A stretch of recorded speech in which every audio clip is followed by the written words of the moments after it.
अस्सलामुअलैकुम बच्चों, उम्मीद है आप ठीक ठाक होगे, मज़े में होगे और अच्छे से पढ़ाई कर रहे होगे।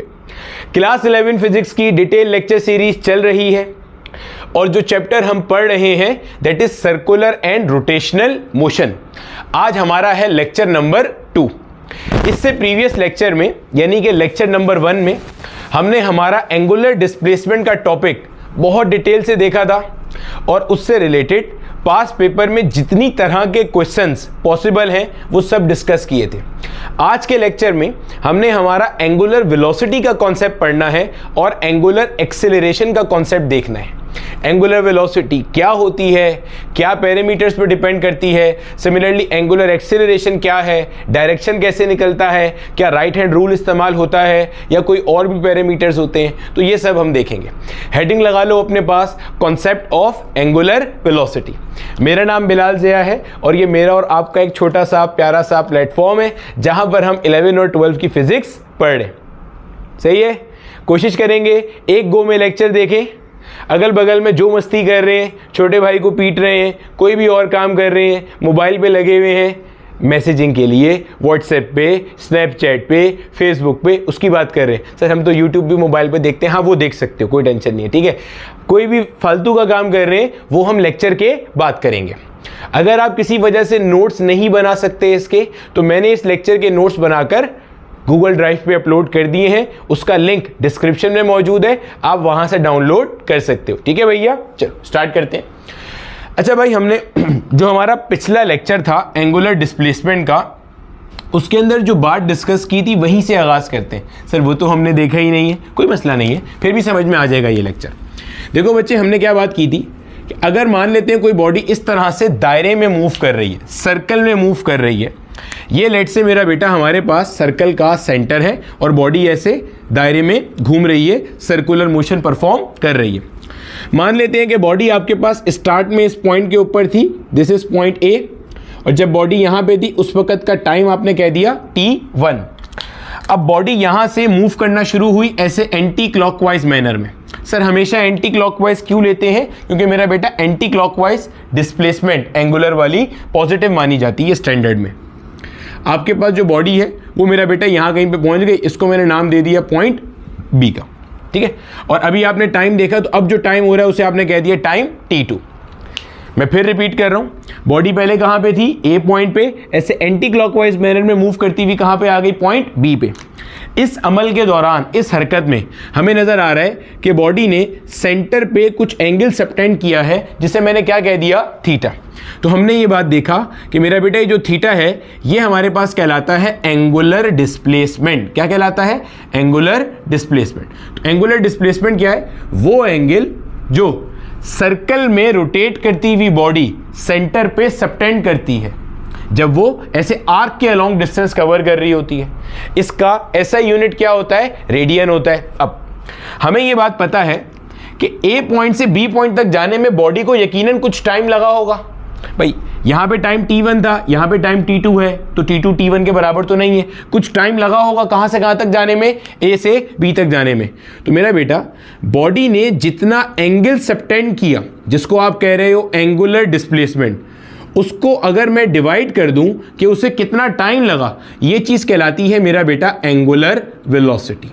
सर ये तो आपने बिल्कुल ही नया कॉन्सेप्ट दे दिया।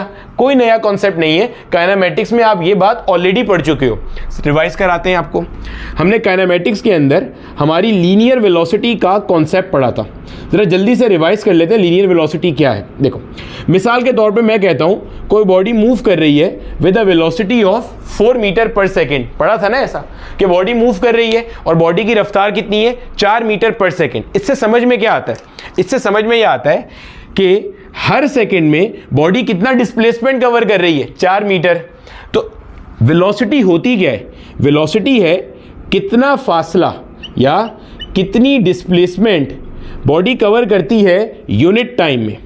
कितनी देर में बॉडी कितना फासला कवर कर रही है, दैट इज वेलोसिटी। अगर हम कहते हैं एक गाड़ी मूव कर रही है 80 किलोमीटर पर आवर से, इसका मतलब उस गाड़ी की सलाहियत है कि वो 1 घंटे में 80 किलोमीटर का फासला कवर कर सकती है। तो वेलोसिटी क्या है? कितना फासला कितनी देर में, कितना फासला कितनी देर में। इसी चीज को एंगुलर डोमेन में ले आओ। एंगुलर मोशन पे ले आओ, कितना एंगल कितनी देर में, तो वो क्या बन गई, एंगुलर वेलोसिटी। एक सेकंड में बॉडी कितना एंगल रोटेट करती है, एक सेकंड में बॉडी कितना रेडियन एंगल घूमती है, वो क्या है आपके पास, एंगुलर वेलोसिटी। क्लियर हो गया। तो अगर मैं यहां पे इसको इन टर्म्स ऑफ सिंबल लिखूंगा तो एंगुलर वेलोसिटी का जो सिंबल है that is Greek letter omega, ठीक है। और एंगुलर डिस्प्लेसमेंट हमें पता है क्या होता है, थीटा, और अपॉन में क्या आ गया, टी आ गया, ठीक हो गया। तो आप क्या कहोगे, एंगुलर वेलोसिटी क्या है, rate of change of angular displacement, rate of change of angular displacement, या आप यूं भी कह सकते हो, इसको हम यूं भी लिख सकते हैं, ये ऐसे लिखा मिलेगा आपको अक्सर, delta theta divided by delta T. तो इससे ये बन जाएगा rate of change of angular displacement, या angular displacement per unit time, कितनी देर में कितना फासला कवर किया। ये भी समझाते हैं कि ये और ये बराबर क्यों है। पहले जरा ये जो मैं बता रहा हूं ना, angular displacement per unit time, इसको जरा इसके यूनिट से भी समझ लो ताकि आपको कॉन्सेप्ट का बिल्कुल फील आ जाए। Angular displacement per unit time, देखो बच्चे अगर मुझे इसका यूनिट निकालना हो तो यूनिट जरा समझिएगा कैसे निकलेगा इसका। देखो ओमेगा का यूनिट निकाल रहा हूं, थीटा का यूनिट क्या है मेरे बेटे, रेडियन, ठीक है ना। थीटा का एसआई यूनिट, वैसे तो थीटा आप डिग्री में, रेवोल्यूशन में मेजर कर सकते हैं, लेकिन एसआई यूनिट क्या है, रेडियन, जो कि सप्लीमेंट्री यूनिट है, ठीक है। टाइम का यूनिट क्या है, सेकंड। तो ओमेगा का यूनिट क्या बना, रेडियन पर सेकंड। फॉर एग्जांपल अगर मैं कहता हूं एक बॉडी ऐसे दायरे में घूम रही है और उसकी एंगुलर स्पीड है 5 रेडियन पर सेकेंड, समझना जरा, उसकी एंगुलर स्पीड क्या है, 5 रेडियन पर सेकेंड। इसका मतलब हर सेकेंड में, गौर से सुनना, हर सेकेंड में बॉडी कितना एंगल घूम रही है, 5 रेडियन। मान लो यहां थी बॉडी, एक सेकेंड में बॉडी कितना घूमी, एंगल कितना बन रहा है, 5 रेडियन। तो ये तो बता रहा हूं angular displacement per unit time, हर सेकेंड में बॉडी कितना एंगल रोटेट कर रही है, क्लॉकवाइज या एंटी क्लॉकवाइज। अगर एंटी क्लॉकवाइज रोटेट कर रही होगी, अगर एंटी क्लॉकवाइज रोटेट कर रही होगी तो मेरा बेटा आपके पास पॉजिटिव ओमेगा काउंट होगा। अगर क्लॉकवाइज रोटेट कर रही होगी तो आपके पास नेगेटिव ओमेगा काउंट होगा। सर हमें यह समझ में नहीं आता, ये तो क्लियर हो गया कि ये और ये बराबर कैसे हैं। देखिए यहां तो चेंज आ रहा है, यहां चेंज नहीं आ रहा, यहां चेंज है। जब मैं भी छोटा स्टूडेंट था, आपकी तरह का मासूम सा बच्चा था, तब मुझे भी ये चीज कंफ्यूज करती थी कि कहीं भी चलते चलते ये लिखते हैं, कहीं ये लिखते हैं, फर्क नहीं पड़ता, ये दोनों एक ही चीज है। देखो कॉन्सेप्चुअली समझ लो, अभी समझ में आ जाएगा। मान लो मेरा बेटा ये कोई दायरा है जिसके ऊपर आपकी बॉडी क्या कर रही है, रोटेट कर रही है, ठीक है। हमें ये बात पता है कि कोई भी जो हमारा सर्कल होता है वो यहां से स्टार्ट होता है, इस पॉइंट से। क्यों सर, हमने हमारा क्वाड्रेंट सिस्टम क्योंकि देखा हुआ है, और क्वाड्रेंट सिस्टम में ये वाला पॉइंट क्या होता है, 0 डिग्री, फिर ये क्या होता है 90 डिग्री, फिर ये क्या होता है 180, फिर ये 270, फिर वापस आके ये 360। तो भाई यहीं से स्टार्ट होगा, ये ओरिजिन है, फिर ऐसे घूम के वापस आएगा तो 360 डिग्री पूरा हो जाएगा। हमें पता है सर्कल में ऐसे एक पूरा सर्कल कितना होता है, सेंटर का एंगल 360 डिग्री का, तो ये ओरिजिन है, ठीक है। अमूमी तौर पे हमेशा हम यही मानते हैं कि आपका जो बॉडी है वो कहां पे मौजूद है, ओरिजिन पे मौजूद है, लेकिन ऐसा कोई लाजमी तो नहीं है। काइनेमेटिक्स के अंदर भी अगर एक ऑब्जेक्ट ओरिजिन के ऊपर मौजूद है तो उसकी इनिशियल डिस्प्लेसमेंट 0 ली जाती है, लेकिन अगर वो ओरिजिन से एक कदम ऐसे हट के खड़ा हुआ है तो उसके पास इनिशियल डिस्प्लेसमेंट होगी along X axis, positive direction में। या अगर वो ओरिजिन से ऐसे खड़ा हुआ है तो इसके बॉडी के पास कुछ इनिशियल डिस्प्लेसमेंट होगी अलोंग नेगेटिव एक्स एक्सिस। समझ में आ रहा है। अब मान लेते हैं कि मेरे पास, अरे भैया ये तो होना ही था, ठीक है, ये मान लेते हैं भैया ये हमारा क्या है, ओरिजिन है, ठीक है, ये ओरिजिन वाली लाइन आ गई हमारी, ठीक है भाई साहब। अच्छा, स्टार्ट के अंदर जब मैंने ऑब्जर्व किया तो मेरा जो पार्टिकल था वो इस पॉइंट ए पे मौजूद था एट टाइम t1। जब ऑब्जर्व किया तो यहां मौजूद था। अब यहां से ऐसे घूमना शुरू हुआ और मान लेते हैं ऐसे घूमते घूमते इस पॉइंट पे आ गया, पॉइंट बी पे। जब दोबारा टाइम देखा तो t2 है, t1 पे यहां पे था और t2 पे यहां पे आ गया। क्लियर है। अगर मैं आपसे बोलूं जब यहां पे था तो इसकी इनिशियल डिस्प्लेसमेंट क्या है, एंगुलर θ1। जब पॉइंट बी पे आ गया तो क्या है, θ2। अगर मैं आपसे पूछता हूं कि बॉडी ने ए से बी तक जाने में, गौर से सुनना, बॉडी ने ए से बी तक जाने में क्या एंगुलर डिस्प्लेसमेंट कवर करी? तो भाई जब बॉडी ए से बी पे गई तो वो तो ये वाला है सिर्फ, तो इसका मतलब सिर्फ ये वाली एंगुलर डिस्प्लेसमेंट आएगी, हाँ या ना? तो उसको कैसे निकालोगे? आप बोलोगे delta theta will be equal to theta 2 minus theta 1। भाई बड़े एंगल में से छोटा एंगल निकाल देंगे तो ये वाला आ जाएगा डेल्टा थीटा। और टाइम कैसे निकालोगे? Delta T will be equal to T2 minus T1। यहां से बी तक जाने का टाइम T2, यहां से यहां तक का टाइम T1, दोनों को माइनस कर दिया तो ये वाला टाइम आ जाएगा।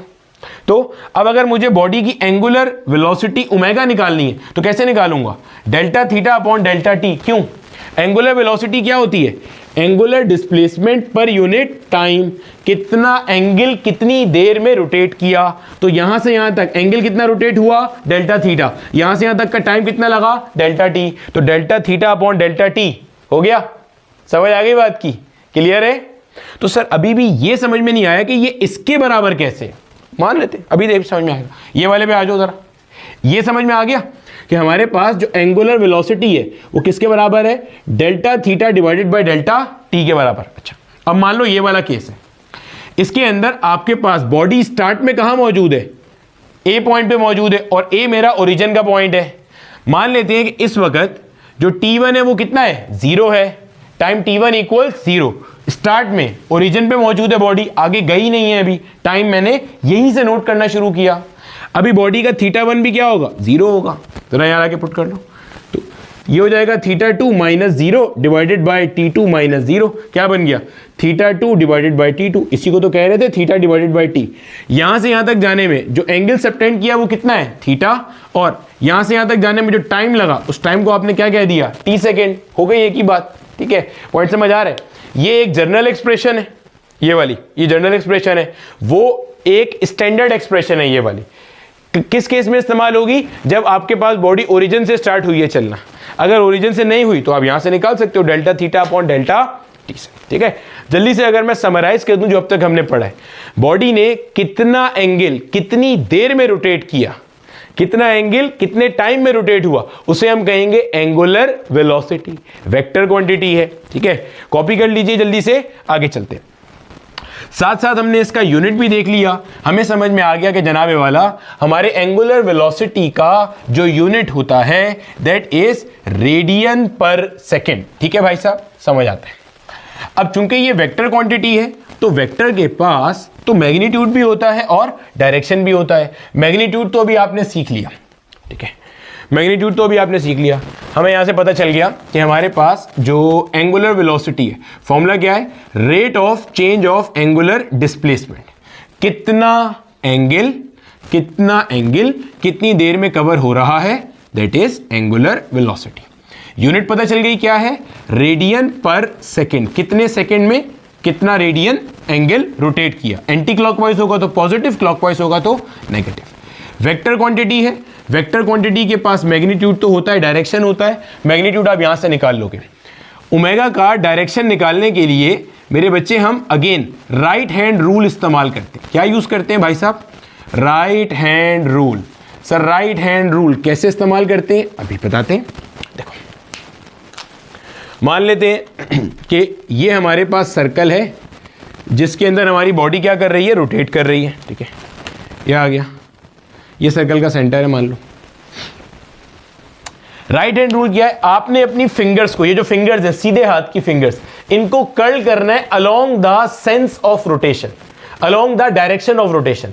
अगर बॉडी एंटी क्लॉकवाइज घूम रही है, एंटी क्लॉकवाइज ऐसे होता है जैसे घड़ी नहीं चलती, उसे कहते हैं एंटी क्लॉकवाइज या काउंटर क्लॉकवाइज। घड़ी कैसे चलती है? 12 से 1, 1 से 2, 3 ऐसे चलती है। ये है क्लॉकवाइज, हम ऐसी बात कर रही है, ऐसे ऐसे ऐसे गया, फिर ऐसे आया, फिर ऐसे, ये एंटी क्लॉकवाइज है। जब कोई बॉडी एंटी क्लॉकवाइज घूम रही है तो इसके लिए देखो राइट हैंड रूल सिखा रहा हूं कि ओमेगा का डायरेक्शन कैसे निकलेगा। आपने ऐसे एंटी क्लॉकवाइज कर्ल किया, थंब कहां आ रहा है? आउटवर्ड। थंब कहां आ रहा है? आउटवर्ड। ये थंब बेसिकली ओमेगा का डायरेक्शन बता रहा है। जैसे थीटा का डायरेक्शन निकालते हैं सेम वैसे ही ओमेगा का डायरेक्शन निकालते हैं।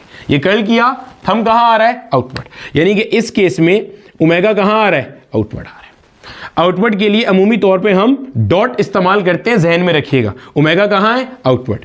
ओमेगा कहां है? आउटवर्ड। आउटवर्ड के लिए डॉट इस्तेमाल करते हैं। ठीक हो गया? अच्छा, इसी तरीके से भाई लोग, अगर ये मान लो वंस अगेन हमारा सर्कल है, इसके अंदर हमारे पास जो बॉडी रोटेट कर रही है ऐसे क्लॉकवाइज मैनर में कर रही है, ध्यान में रखिएगा, ये है क्लॉकवाइज मैनर, ठीक है, ये क्लॉकवाइज मैनर ऐसे घूम रही है ना, 12 से 1 2 3 4 5, घड़ी की सुइयां भी ऐसे ही चलती हैं, तो ऐसे क्लॉकवाइज मैनर में घूम रही है, ठीक है ऐसे।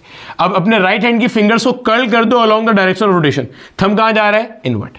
इसका मतलब इस केस के अंदर जो ओमेगा है इसका डायरेक्शन कहां है, इनवर्ड, इनटू द प्लेन है, इनटू द प्लेन है, सेट हो गया। अच्छा, इनटू के लिए हम क्या यूज करते हैं, क्रॉस यूज करते हैं, ध्यान में रखिएगा, क्रॉस, ठीक है।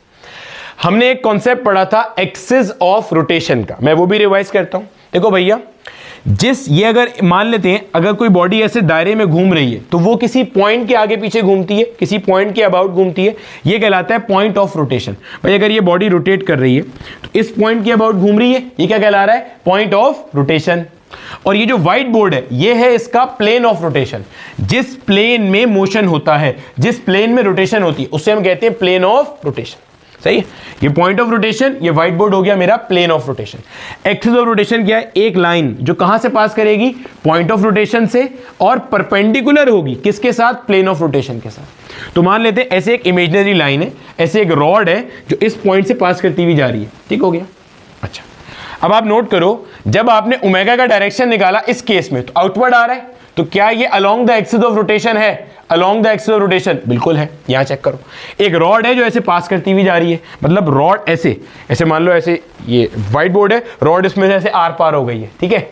अब ऐसे रॉड जा रही है अंदर, जब ये क्लॉकवाइज ऐसे घुमा रहे हो तब आपका थंब भी कहां जा रहा है, इनवर्ड, और इनवर्ड भी तो रॉड मौजूद है, एक्सिस ऑफ रोटेशन मौजूद है, बिल्कुल मौजूद है। तो जब आप किताब पढ़ोगे उसमें आपको लिखा मिलता है कि जो डायरेक्शन होता है किसका, एंगुलर वेलोसिटी का डायरेक्शन, एंगुलर वेलोसिटी का डायरेक्शन वो कहां होता है, along the axis of rotation, along the axis of rotation. और ये चीज जहन में रखना, axis of rotation is always perpendicular to the plane of rotation. इससे माजी में एक सवाल भी आया, इसने कहा कि अगर ये जो मेरा प्लेन है ये एक्स वाई प्लेन है, गौर से सुनना, अगर ये प्लेन कैसा है, एक्स वाई प्लेन है, अगर ये प्लेन कैसा है, एक्स वाई प्लेन है, तो आपके पास डायरेक्शन ऑफ एंगुलर वेलोसिटी कहां होगा, along X axis, along Y axis, along Z axis. तो ध्यान में रखिएगा उस केस में ये कहां चला जाएगा, अलोंग जेड एक्सिस। क्यों भाई, इसलिए कि तीनों एक्सिस आपस में क्या होते हैं, म्यूचुअली परपेंडिकुलर। अगर ये एक्स एक्सिस है, ये वाई एक्सिस है, तो डेफिनेटली जेड एक्सिस इसके बाहर होगा या इसके अंदर होगा। बाहर प्लस जेड है तो अंदर माइनस जेड होगा, जैसे राइट साइड प्लस एक्स होता है, लेफ्ट साइड माइनस एक्स होता है, ध्यान में रहेगी ये बात। तो अगर एक्स वाई प्लेन पे रोटेशन हो रही है तो ये कहां होगा, along Z axis, perpendicular to the plane of rotation होता है, ठीक है। अच्छा भैया, यहां तक हमें समझ में आ गई। दूसरी बात, जो आपका एंगुलर वेलोसिटी है इसका डायरेक्शन हमेशा हम किससे निकालते हैं, राइट हैंड रूल से निकालते हैं। चाहे बॉडी रोटेट कर रही हो इंक्रीजिंग स्पीड से कि उसकी स्पीड बढ़ती जा रही है। सर स्पीड बढ़ने से क्या मुराद है, देखिए हमें समझ में आता है काइनेमेटिक्स में, अगर 4 मीटर पर सेकंड से बॉडी की रफ्तार बढ़ के आप 10 मीटर पर सेकंड कर दोगे तो बॉडी हर सेकंड में ज्यादा फासला कवर करेगी।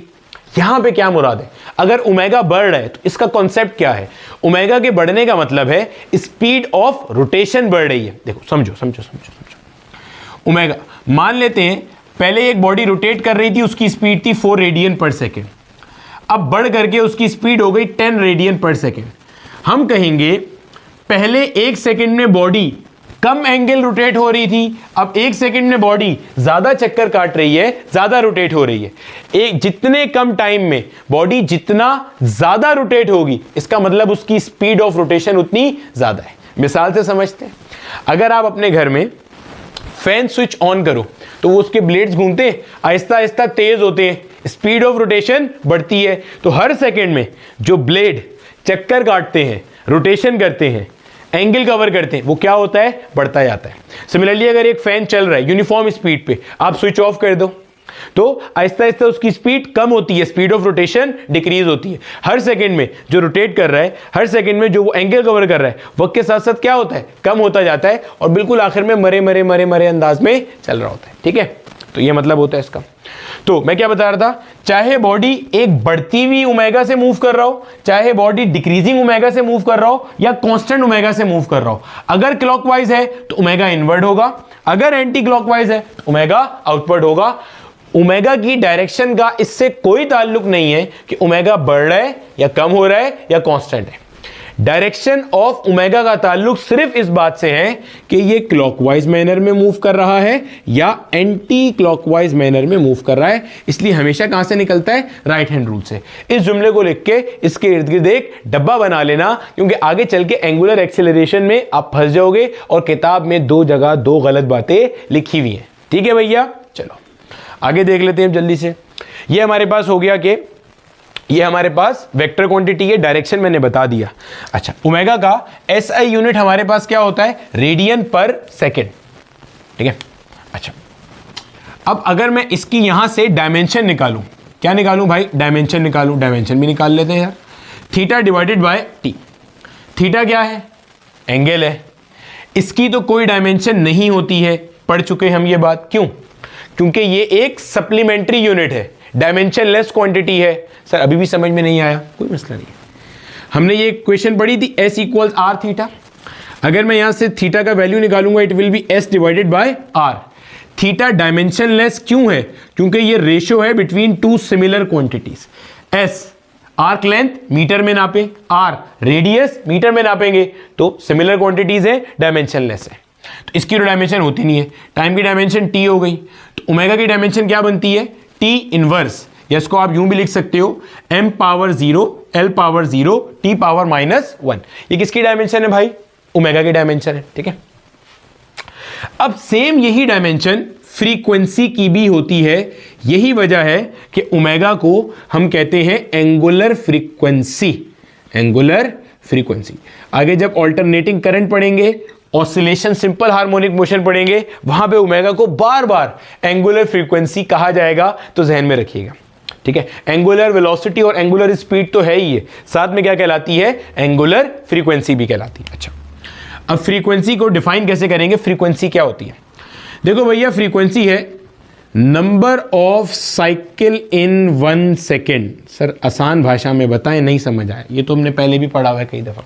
चलो मिसाल से समझते हैं, मान लेते हैं कोई बॉडी है, उसका फ्रीक्वेंसी है 3 हर्ट्ज। हर्ट्ज फ्रीक्वेंसी का एसआई यूनिट है, साइकिल पर सेकंड भी कहते हैं इसे। ठीक है, 3 हर्ट्ज, इसका मतलब क्या है, देखो समझना, एक चक्कर का मतलब क्या होता है, मान लो ये पॉइंट ए है जहां से आपका साइकिल स्टार्ट होता है।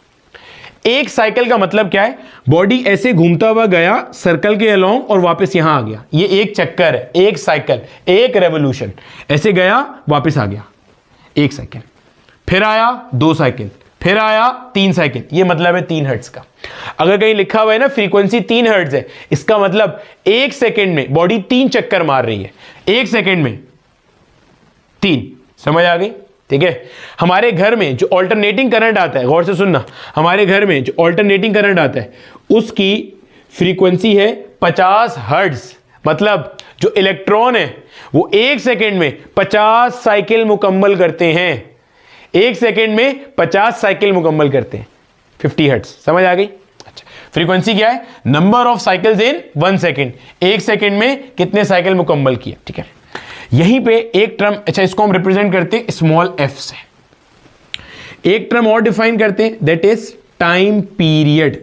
टाइम पीरियड, टाइम पीरियड को रिप्रेजेंट करते हैं कैपिटल T से, यह है time required to complete 1 cycle.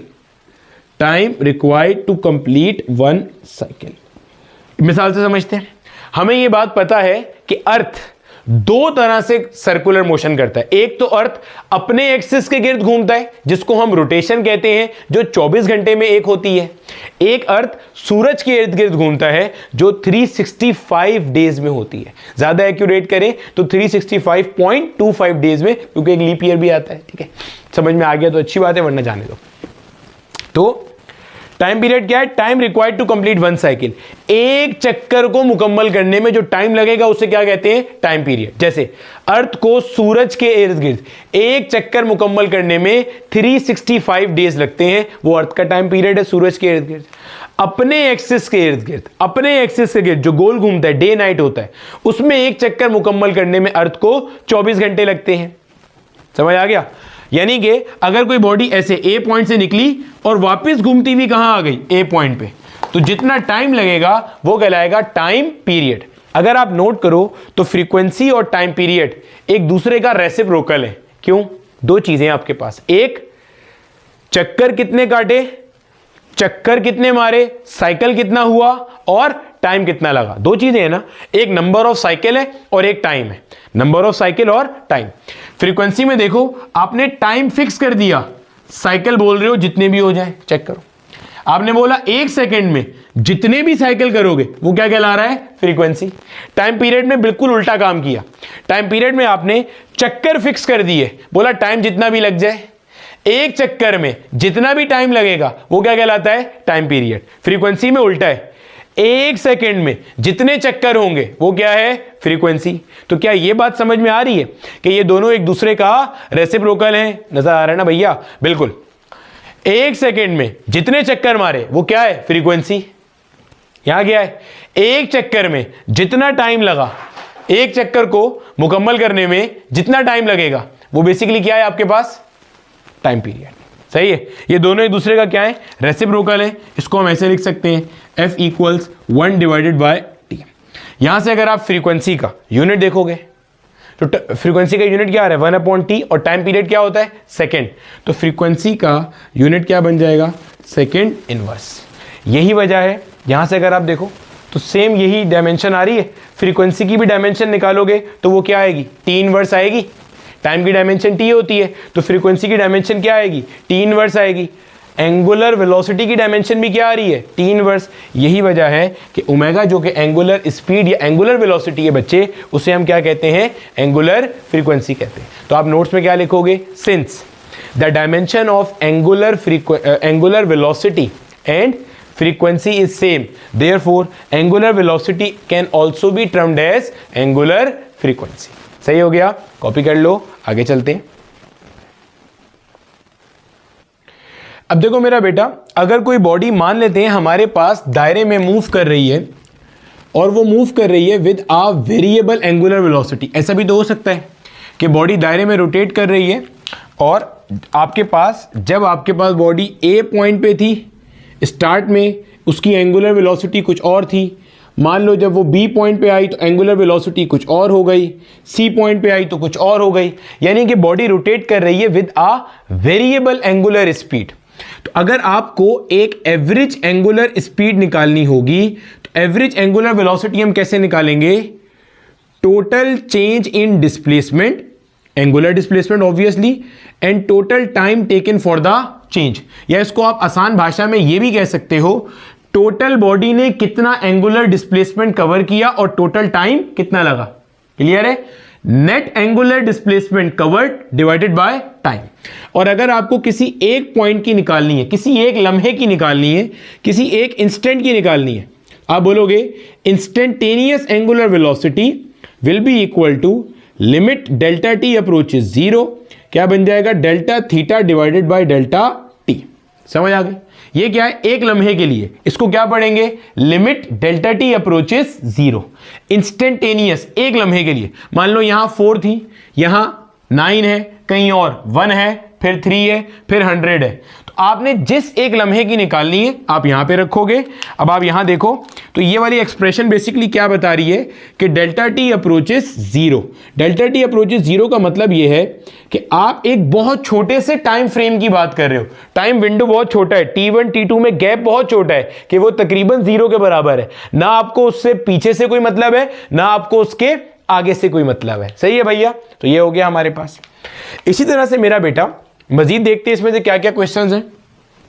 हमें ये तो पता चल गया कि हमारे पास ओमेगा की जो कह लोगे SI यूनिट है वो रेडियन पर सेकेंड है, लेकिन ओमेगा की कुछ और कॉमन यूनिट्स भी हैं। कॉमन यूनिट्स जैसे एक कॉमन तरीन यूनिट है आरपीएम, रेवोल्यूशंस पर मिनट।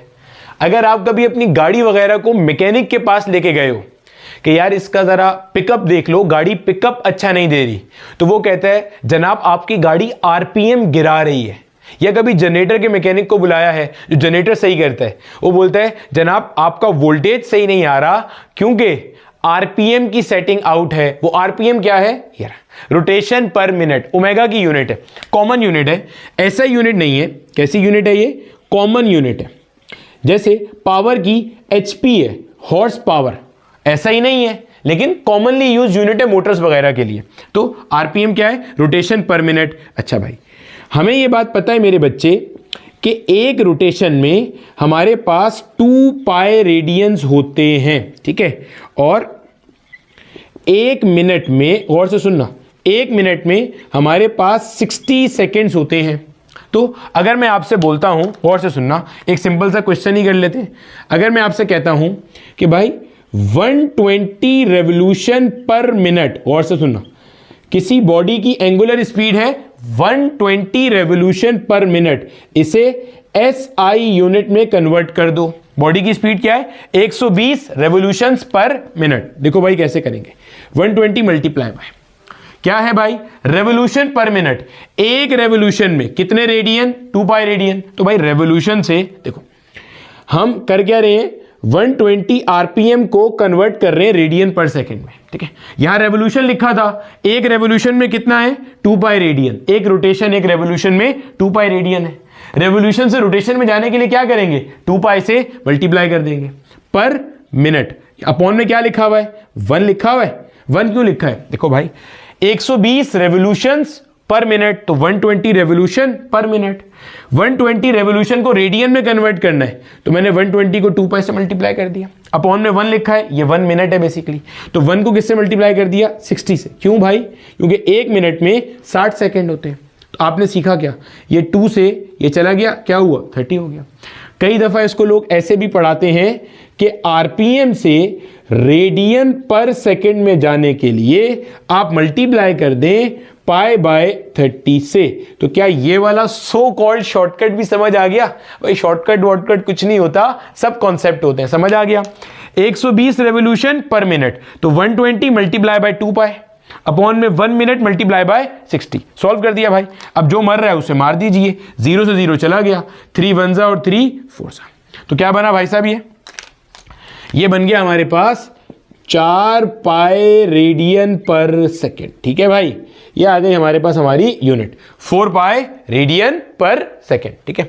इसी तरह इसके अंदर हमारे पास डिग्री पर मिनट भी हो सकता है, ध्यान में रखिएगा। डिग्री पर मिनट, डिग्री पर सेकेंड, कुछ भी कॉम्बिनेशन बना सकते हो, बस आपको कन्वर्जन पता हो कि जनाब एक रेवोल्यूशन में मेरे पास 2 पाई रेडियन है और 360 डिग्री है। सिमिलरली एक घंटे में मेरे पास 60 मिनट है और 3600 सेकेंड है। भाई हर मिनट में 60 सेकेंड होते हैं ना, तो 60 को 60 से मल्टीप्लाई करेंगे तो क्या बन जाएगा? 3600। आसान सी बात थी, कोई मुश्किल नहीं था, ठीक है। चलो आगे चलते हैं। अच्छा, अब इसके अंदर एक दो क्वेश्चंस डिस्कस करते हैं जरा अच्छे से। हमारे पास जो हमारी घड़ी होती है, अगर हमें याद होगा, जो हमारी नॉर्मल मैकेनिकल वॉच है, डिजिटल वॉच की बात नहीं कर रहा, ये जो मैंने पहनी हुई है डिजिटल वॉच कहलाती है। मैकेनिकल वॉच वो जो सुइयां घूमती है, जिसमें एक आर हैंड होता है जो घंटे की सुई है, एक मिनट हैंड होता है और एक सेकेंड हैंड होता है, ठीक है। अच्छा, सिमिलरली इसके ऊपर मैं इस क्लॉक के ऊपर बाद में आता हूं, पहले जरा ये देखो, ओमेगा का फॉर्मूला हमारे पास क्या है? Theta divided by T. और से सुनना, अगर मैं एक रेवोल्यूशन के लिए बात करूं, अगर मैं एक चक्कर के लिए बात करूं, एक रोटेशन के लिए बात करूं, वहां से दिख रहा है ना भैया? बिल्कुल दिख रहा है। अगर मैं एक पूरे चक्कर के लिए बात करूं, यानी कि एक कोई बॉडी थी, ए पॉइंट पे थी, ऐसे मूव करते हुए वापस ए पे आ गई, एक साइकिल की बात करूं, तो क्या मैं कह सकता हूं omega will be equal to, theta की जगह पे आएगा 2 पाई और टी की जगह पे आएगा कैपिटल टी। आया ना? एक चक्कर में सेंटर पे एंगल कितना सबटेंड होता है? 2 पाई रेडियन या 360 डिग्री। और जो टाइम है उसे किससे शो करते हैं? कैपिटल टी से, जिसे आप कहते हो time period, time required to complete 1 cycle. अगर आप ओमेगा को वहां ले आओगे तो ये वाले फॉर्मूले हमारे इंटरचेंजेबली इस्तेमाल होते हैं, T equals 2 pi by omega. बहुत दफा इस्तेमाल करते हैं इसे। सिमिलरली इसी को गौर से देखो, ओमेगा इक्वल्स, इसको मैं लिख सकता हूं 2 पाई मल्टीप्लाई बाय 1/t। अभी हमने थोड़ी देर पहले पढ़ा था ये जो 1/t है ये किसके बराबर होता है, फ्रीक्वेंसी के बराबर होता है। तो omega will be equal to 2 pi f। Alternating current generator में कई दफा इस्तेमाल करेंगे इसे, ठीक है। चलो अब जरा अपने पास क्लॉक का हिसाब किताब समझते हैं। हमें पता है भाई क्लॉक के अंदर यहां पे 12 होता है, इसके बिल्कुल नीचे इधर क्या होता है 6 होता है, इसके बिल्कुल इस जगह पे 3 होता है, इधर क्या होता है 9 होता है, फिर यहां 4 5, सिमिलरली यहां 7 8 10 11 1 2। पढ़ चुके ना ये बात, तो पता है हमें ये बात। अच्छा अब हमने समझना क्या है ये सुनना गौर से। मान लो अगर यहां पे ये मेरे पास एक सुई है, मिनट हैंड है, अच्छे से सुनना और समझना और नोट कर लेना अपने पास। ये मिनट हैंड पूरा एक चक्कर कितनी देर में मुकम्मल करता है, कहां लिखे यहां लिख लेते हैं। ये मिनट हैंड पूरा एक चक्कर कितनी देर में मुकम्मल करता है। हम किसकी बात कर रहे हैं, हम फॉर 1 साइकिल बात कर रहे हैं, एक साइकिल को मुकम्मल करने में जो टाइम लग रहा है। मिनट हैंड की बात कर रहा हूं। मिनट हैंड देखो, मिनट हैंड वो है जो आपको मिनट बताता है, जाहिर है। ये मिनट हैंड पूरा 60 मिनट बाद वापस आता है, हाँ या ना। अरे भैया 1 घंटे बाद वापस आएगा ना, इसको हम बड़ी सुई भी कहते हैं। बड़ी सुई 12 पे आप देखते हो, वापस बड़ी सुई 12 पे कब आएगी, पूरे 1 घंटे बाद। तो मिनट हैंड 60 मिनट में अपना मुकम्मल करता है पूरा टाइम। तो ये टाइम पीरियड कितना हो गया 60 मिनट, कन्वर्ट कर सकते हैं ऐसे उसमें भी, ठीक है, सेकेंड्स में। अच्छा अगर मैं आर हैंड की बात करूं, आर हैंड कौन सा वाला होता है, वो जो छोटी सुई होती है इस तरह से। छोटी सुई अगर अभी दोपहर 12 बजे यहां पर है तो छोटी सुई वापस 12 पे कब आएगी, रात 12 बजे, वापस दोपहर में नहीं आएगी। अरे भैया छोटी सुई अगर 12 पे पॉइंट कर रही है, दोपहर 12 बजे छोटी सुई यहां पर है, तो वापस छोटी सुई 12 पे कब आएगी, रात में आ जाएगी, अगले दिन दोपहर में नहीं आएगी। 12 घंटे में ये अपना चक्कर पूरा करता है। ये छोटी सुई 12 घंटे में वापस आ जाएगी, यानी कि इसका टाइम पीरियड क्या है 12 आवर्स। इसी तरह अगर मैं यहां पे एक सेकंड की सुई की बात करूं, सेकंड की सुई वो जो सेकंड बताती है, ये हर 1 मिनट बाद चक्कर पूरा करती है। जाहिर है ये एक चक्कर पूरा करती है तभी तो 1 मिनट होता है, तो 60 सेकंड बाद अपना चक्कर पूरा करती है सेकंड हैंड। सेकंड हैंड कौन सा है, जो सेकंड बताता है, ये हर 60 सेकंड बाद क्या करता है, अपना चक्कर पूरा करता है। समझ आ गया, क्लियर है। अब इससे मैं आपको 2 सवाल बता रहा हूं। अगर मैं आपको बोलूं कि मिसाल के तौर पे मुझे सेकंड हैंड की एंगुलर स्पीड बता दीजिए, क्या बोलूं, सेकंड हैंड की एंगुलर स्पीड बता दें या मिनट हैंड की एंगुलर स्पीड बता दें, दोनों की निकाल के चेक कर लेते हैं, कोई दिक्कत नहीं है। अगर आपको बोला जाए भैया मिनट हैंड और सेकंड हैंड की, लेट से आपको कहा जा रहा है मिनट हैंड की एंगुलर स्पीड बताइए, तो भाई हमें पता है ओमेगा बराबर है 2 पाई डिवाइडेड बाई टी के फॉर 1 कंप्लीट साइकिल, वरना थीटा अपॉन टी होता है, ठीक है। तो जनाबे वाला 2 पाई डिवाइडेड बाय, अभी हम मिनट हैंड की बात कर रहे हैं। मिनट ये वाली सुई 60 मिनट में चक्कर पूरा करती है 1 घंटे में, तो 60 मल्टीप्लाई बाय 60 कर दिया। क्यों, रेडियन पर सेकंड में निकालना है, ऊपर रेडियन लिखा हुआ ऑलरेडी, ठीक है। सॉल्व कर लो भाई, 230 हो गया, सॉल्व करेंगे, पाई अपॉन 3 6 हो गया 18, 2 0 आ गए as it is, pi by 1800 radian per second. Clear हो गया, बेहतरीन है। अगर इसी तरह से आपको बोला जाए सेकेंड हैंड की निकालिए, सेकेंड हैंड कौन सा है, ये जो डॉटेड में बना है, जो सेकेंड बताता है घड़ी का, omega will be equal to 2 pi divided by T, सही, 2 पाई आ गया as it is. Second hand हर मिनट में चक्कर पूरा करता है, यानी कि 60 सेकेंड में करता है। क्या आ जाएगा भाई साहब, pi by 30 radian per second. Clear है।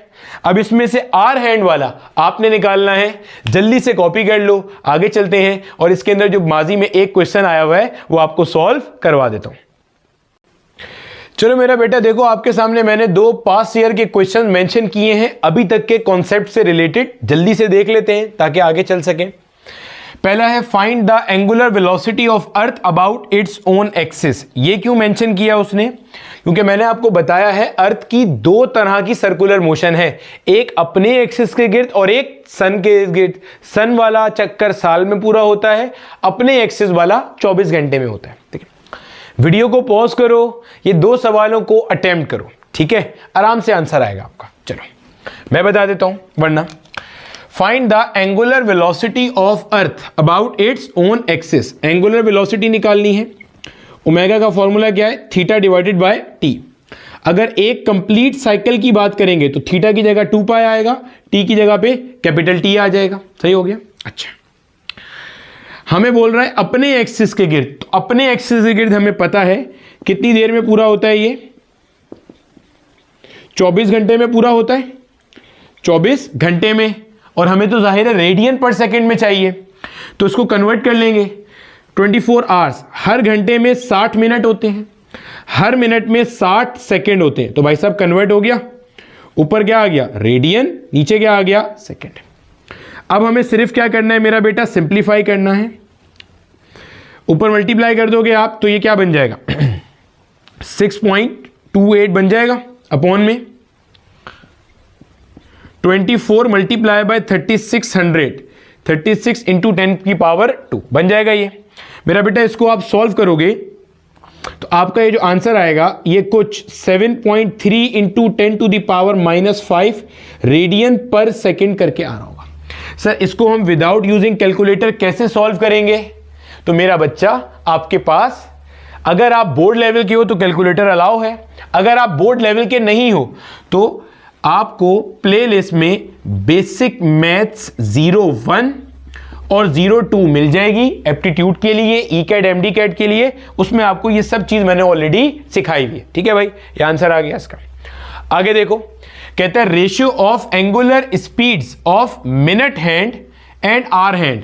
आपने रेशियो बताना है मिनट हैंड का और आर हैंड का। वीडियो को पॉज करो, सवाल को अटेम्प्ट करो। ठीक है भैया, चलो 1 2 3 हो गया। करें, देखो फॉर्मूला क्या है? 2 pi divided by minute hand का टाइम पीरियड। अच्छा, इसका क्या है? 2 pi divided by hour hand का टाइम पीरियड। 2 पाई से 2 पाई मर गया, क्या बनेगा ये? 1 upon time period of minute hand multiply by, पलटेंगे तो जाहिर है उलट जाएगा, ऊपर आ जाएगा, ये बन जाएगा। हमें पता है जो आर हैंड है, छोटी सुई है, 12 घंटे में एक चक्कर पूरा करती है। तो 12 घंटे का मतलब क्या हो गया? हर घंटे में 60 मिनट और हर मिनट में 60 सेकंड। ठीक है, मिनट हैंड वाली जो बड़ी सुई है वो 60 मिनट में चक्कर पूरा करती है। 60 मिनट, हर मिनट में कितने सेकंड है? 60 सेकंड है। सही हो गया। 260 से 260 कैंसिल हो गया, क्या बना? 12 और अपॉन में क्या है? 1 है। क्या आंसर आ रहा है? 12:1। समझ आ गई बात की? क्लियर हो गया? तो ये हमारे कुछ पास पेपर के क्वेश्चंस थे जो आए हुए थे। अच्छा, एक लास्ट चीज जो एंगुलर वेलोसिटी से रिलेटेड हम क्लियर कर लें before moving on to angular acceleration. अभी हमने ये बात पढ़ी, अगर कोई बॉडी मूव कर रही है दायरे में तो आप एंगुलर वेलोसिटी 2 तरह से डिफाइन कर सकते हो। एक है एवरेज एंगुलर वेलोसिटी और एक है इंस्टेंटेनियस एंगुलर वेलोसिटी। अगर कोई बॉडी वेरिएबल एंगुलर स्पीड से मूव कर रही है कि कभी स्पीड कम है, कभी ज्यादा है, कभी कम है, कभी ज्यादा है, तो जाहिर है एवरेज और इंस्टेंटेनियस बराबर नहीं होगा। हो सकता है कहीं पे बराबर हो सकता है कहीं इंस्टेंटेनियस ज्यादा हो सकता है कहीं कम हो। मिसाल देते हैं, मान लो आपके 3 फिजिक्स के टेस्ट हुए, पहले में आपके नंबर आए 10 में से 10, अगले में आए 10 में से 9, अगले में आए 10 में से 8। अगर आप एवरेज निकालोगे तो वो 9 आएगा। अब पहले वाले केस में आपके नंबर आए हैं 10 लेकिन एवरेज है 9, तो इंस्टेंटेनियस ज्यादा है, एवरेज कम है। अगले केस में आपके नंबर आए 9, यानी कि सेकंड टेस्ट में, और एवरेज भी 9 है आपका, तो मैच कर रहा है। लास्ट टेस्ट में आपके नंबर आए 8 जो कि इंस्टेंटेनियस है और एवरेज कितना है? 9, तो इंस्टेंटेनियस कम है और एवरेज ज्यादा है। तो अगर एक बॉडी वेरिएबल एंगुलर स्पीड से मूव करेगी, हो सकता है इंस्टेंटेनियस और एवरेज बराबर हो सकता है इंस्टेंटेनियस ज्यादा हो सकता है एवरेज ज्यादा हो। लेकिन अगर एक बॉडी यूनिफॉर्म एंगुलर स्पीड से रोटेट कर रही है, यूनिफॉर्म एंगुलर स्पीड का मतलब मान लो 4 रेडियन पर सेकंड से रोटेट कर रही है, तो उसकी इंस्टेंटेनियस और एवरेज हमेशा बराबर होगी। जैसे अर्थ है, अर्थ की एंगुलर स्पीड कम ज्यादा नहीं होती, स्पीड ऑफ रोटेशन कम ज्यादा नहीं होती। क्यों? इसलिए आपका जो दिन है वो हमेशा 24 घंटे में पूरा होता है, या कभी 26 घंटे में, कभी 20 घंटे में। आज अर्थ का दिल कर रहा है जल्दी काम करने का तो 20 घंटे में दिन हो गया, नहीं होता ना ऐसा। 24 घंटे में ही दिन पूरा होता है। तो अर्थ की जो एंगुलर स्पीड है वो कांस्टेंट है, जो भी निकाली थी 7.3 10⁻⁻⁵ रेडियन पर सेकेंड, वो फिक्स है, कांस्टेंट है, वो चेंज नहीं हो रही, कम ज्यादा नहीं हो रही। तो उस केस में इंस्टेंटेनियस और एवरेज हमेशा क्या आएगा, बराबर आएगा। तो आप नोट्स बनाते हुए ये पॉइंट मेंशन करोगे कि if a body is rotating with angular speed that is constant, तो instantaneous omega will always be equal to average omega. अगर ऐसा नहीं है तो तीनों में से कोई भी केस पॉसिबल है, हो सकता है बराबर हो सकता है इंस्टेंटेनियस ज्यादा हो सकता है एवरेज ज्यादा हो। ठीक है भैया, हेडिंग लगा लो अपने पास, कॉन्सेप्ट ऑफ एंगुलर एक्सेलरेशन। अच्छा, एक्सेलरेशन में ज्यादा काम नहीं है, इसीलिए इसी टॉपिक में साथ पढ़ा रहा हूं। देखो बच्चे, हम एक्सेलरेशन को डिफाइन कैसे करते हैं कि एक्सेलरेशन है क्या। सर, एक्सेलरेशन होता है rate of change of velocity, unit time में पर सेकंड में कितनी वेलोसिटी चेंज हुई उसे हम कहते हैं। सर कोई मिसाल से समझाएं, चलो मिसाल से समझ लेते हैं। अगर हम कहते हैं कोई बॉडी मूव कर रही है और उसका एक्सेलरेशन है 4 मीटर पर सेकेंड स्क्वायर, क्या है, 4 मीटर पर सेकेंड स्क्वायर, तो मेरा बेटा इसको मैं ऐसे लिख सकता हूं 4 मीटर पर सेकेंड, हाँ है ना। अरे भैया ये सेकेंड नीचे आएगा, मल्टीप्लाई होगा, यही बन जाएगा। अब इसको आप देखो, आपके देखने का जाविया तब्दील हो गया, पढ़ने का तरीका बदल गया। ये क्या कह रहा है, ये कह रहा है बॉडी की वेलोसिटी हर सेकंड में 4 मीटर पर सेकंड चेंज हो रही है। हो सकता है हर सेकंड में 4 मीटर पर सेकंड बढ़ रही हो सकता है हर सेकंड में 4 मीटर पर सेकंड कम हो रही हो। जैसे मिसाल के तौर पे अजान हो जाए, ठीक है भैया, तो हम लोग क्या बात कर रहे थे, मैं वापस उसे रिपीट कर देता हूं। बच्चे, हम ये बात कर रहे थे एक्सेलरेशन क्या है, rate of change of velocity. Let's say अगर हम ये कहते हैं कि हमारे पास कोई एक कार है जो मूव कर रही है और उसका एक्सेलरेशन है 4 मीटर पर सेकेंड स्क्वायर, तो मैं ऐसे लिख सकता हूं 4 मीटर पर सेकेंड।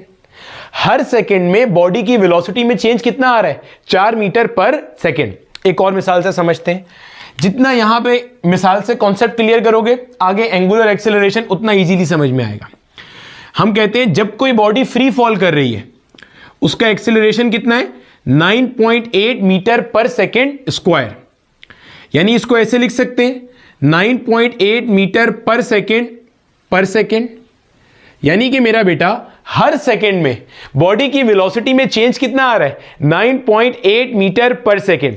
अगर बॉडी ऊपर से नीचे आ रही है तो हर सेकेंड में 9.8 मीटर पर सेकेंड बॉडी की वेलोसिटी बढ़ती जा रही है, ऊपर जा रही है तो हर सेकेंड में 9.8 मीटर पर सेकेंड बॉडी की वेलोसिटी कम होती जा रही है। समझ आ गई? यही वजह है कि अगर आप 19.6 मीटर पर सेकंड से कोई ऑब्जेक्ट ऊपर थ्रो करोगे तो वो सिर्फ 2 सेकंड तक ऊपर जाएगा। क्यों? पहले सेकंड में 9.8 मीटर पर सेकंड कम होगी तो सिर्फ 9.8 बच जाएगी, फिर अगले सेकंड में वो भी खत्म हो जाएगी तो 0 बच जाएगी और ऊपर जा ही नहीं सकेगा। सही है? खैर, अब भाई यूनिट टाइम में बॉडी की वेलोसिटी में कितना चेंज आता है, एक्सेलरेशन है, बस इसी को एंगुलर डोमेन पे ले आओ, गौर से देखना। Angular acceleration can be defined as delta omega upon T. हर सेकंड में बॉडी की एंगुलर वेलोसिटी में कितना चेंज आ रहा है उसे आप कहते हो एंगुलर एक्सेलरेशन। हर सेकंड में बॉडी की एंगुलर वेलोसिटी में क्या चेंज आ रहा है उसे आप क्या कहते हो, एंगुलर एक्सेलरेशन। मिसाल के तौर पे फॉर एग्जांपल अगर हम इसका यूनिट देखें तो इससे एक और तरह बात को समझते हैं। इसका यूनिट क्या होता है, रेडियन पर सेकंड, इसका यूनिट क्या है, सेकंड। तो भाई डिवाइड हो रहा है, सेकंड से सेकंड आके मल्टीप्लाई हो जाएगा तो क्या बन जाएगा, रेडियन पर सेकंड स्क्वायर। ये तो हो गया हमारे पास एंगुलर एक्सेलरेशन का ऐसा यूनिट। फॉर एग्जांपल जरा समझते हैं, अगर हम कहते हैं कि एक बॉडी है उसका एंगुलर एक्सेलरेशन है, बॉडी रोटेट कर रही है और उसका एंगुलर एक्सेलरेशन है 4 रेडियन पर सेकंड स्क्वायर, तो इसको हम समझेंगे कैसे, ये समझो। 4 रेडियन पर सेकंड डिवाइडेड बाय सेकंड, इसका मतलब जो बॉडी घूम रही है इसकी एंगुलर वेलोसिटी में हर सेकंड कितना चेंज आ रहा है, 4 रेडियन पर सेकंड। हो सकता है हर सेकंड 4 रेडियन पर सेकंड बढ़ रही हो, यानी कि पहले 4 थी, अगले में 8, फिर 12, फिर 16, फिर 20। हर सेकंड में वो पहले के मुकाबले में ज्यादा एंगुलर स्पीड की तरफ जा रही है। हो सकता है पहले के मुकाबले में कम की तरफ जा रही हो तो चेंज आता है। ठीक है, मिसाल देते हैं, अगर आप अपना फैन स्विच ऑन करते हो तो स्टार्ट में वो मूव करता है with an increasing omega, angular speed वक्त के साथ बढ़ रही होती है। जब आप एक फैन चल रहा है यूनिफॉर्म स्पीड पे, आप स्विच ऑफ कर दो तो अब वो क्या करता है, अब वो with a decreasing speed move करता है, आहिस्ता आहिस्ता उसका एंगुलर स्पीड क्या होता है, कम होता है।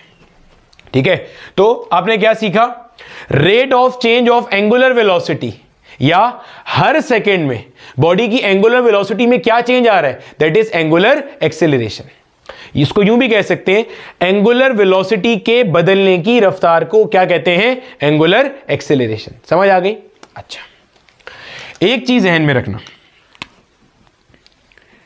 अगर आप चाहते हो कि अल्फा नॉन जीरो हो तो डेल्टा ओमेगा नॉन जीरो होना चाहिए। क्या मतलब समझना, अगर बॉडी मूव कर रही है with a constant angular velocity, गौर से सुनना, और ये भी वेक्टर क्वांटिटी है, अगर बॉडी रोटेट कर रही है with a constant angular velocity तो जहन में रखिएगा उसके लिए अल्फा क्या होगा, जीरो होगा।